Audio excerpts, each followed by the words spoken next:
What is Mersey Beat, Bill? Can you define it for us? Well, Mersey Beat isn't really a sound.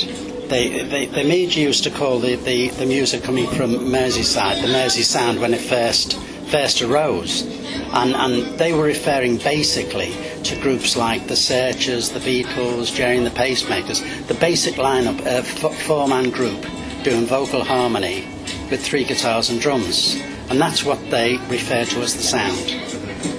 Most of the groups at the time were doing covers of American rock and roll, and so that's where it arrived. They were all competing. But what I've tried to get across is the entire diversity of the entire musical scene on Merseyside, because it wasn't only the rock groups. Because of the success of the Beatles, people seem to forget that we had the biggest country music scene in Europe. We had a fantastic black music scene.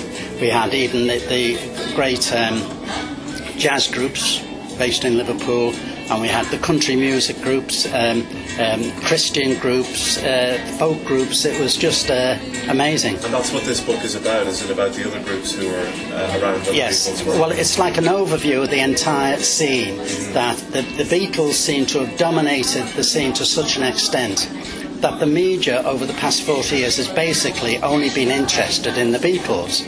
If you approach them and say, fantastic stories about some of the wonderful groups and artists here, they say, well, let's do something on the Beatles. Have you got another angle on the Beatles? And yet the scene is amazing. It was the most fantastic city for music in the entire world. And I mean, how inspirational were these bands to the Beatles in your view? Well, they were, because the Beatles grew in a place which was awash with music and rivalry. And I say the rivals of the Beatles are groups like the Big Three, King Size Tale and the Dominoes, and those groups they had to compete with on the stages of the Liverpool arenas, everything from the Casbah to the Cavern to Entry Institute, Litherland Town. There are over 300 venues and more than 500 groups. And with a magazine like the Mersey Beat, obviously it was very successful when it first came out. Do you think it could survive in today's music market? Well, it certainly could, because of the innovations that I would introduce. I mean, when we first came out with Mersey Beat, I introduced innovations which no other music paper was doing, and a lot of them actually started copying all the things I introduced into Mersey Beat. Well, for instance, I instructed the photographers to take the photographs of the groups on stage and in locations all around Liverpool, whereas the main music papers did studio settings. All the fine studio poses, things like that. With me, I wanted the music portrayed, groups singing at the mic, groups down at the Cavern, things like that. I introduced all the weekly record releases, a column saying all the records being released that week, which now everybody does. I introduced a thing with what was happening every day of the week with all the groups, like a diary of all gigs and things, which now everybody does. We introduced lots of things in the publication.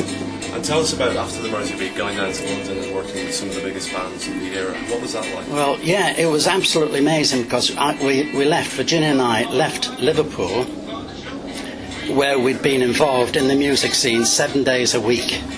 And then we went down to London and we were in the music scene 7 days a week. It wasn't only just being involved with the Pink Floyd and David Bowie and Led Zeppelin and the Beach Boys and people like that. It was going to every Top of the Pops, every Ready Steady Go, every Savile Theatre, every Wembley concert, so it was 7 days a week. We just lived music day and night for over 14 years while I was doing the bands in London.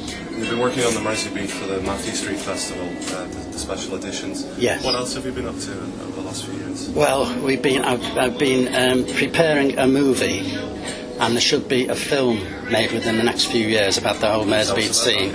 Well, yes, it'll be done by an Oscar-winning producer who's produced 13 films and won 2 Oscars. And it'll be the story about a young couple in Liverpool who go around, and it's all the adventures they have with all the groups and the music. What groups will feature?